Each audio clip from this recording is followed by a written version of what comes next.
আজকে আমার জন্মদিন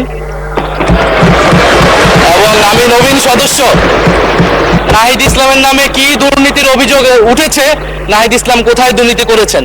আমি একটু ব্যক্তিগত কৈফিয়তের জায়গা থেকে কথা বলতে চাচ্ছিলাম।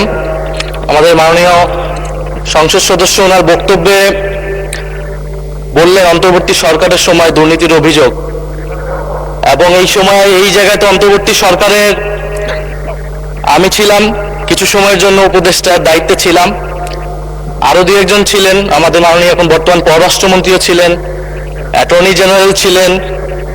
তো আমি তো নির্বাচনের বহু আগেই পদত্যাগ করে চলে এসেছি। এখন দুর্নীতির অভিযোগ যদি উনি বললেন, ওনারাই সরকারে আছেন, ওনাদেরকে এটা প্রমাণ করতে হবে। এটার প্রমাণ জাতীয় সংসদে যদি বলেছে, ওনাদেরকে এই প্রমাণ দিতে হবে নাহিদ ইসলামের নামে কি দুর্নীতির অভিযোগ উঠেছে, নাহিদ ইসলাম কোথায় দুর্নীতি করেছেন। মাননীয় স্পিকার, আমি সেই প্রমাণ ওনাদের কাছে চাচ্ছি।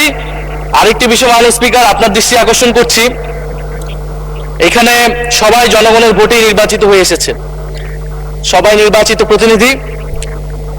হ্যাঁ, আমার বয়স 28, আজকে আমার জন্মদিন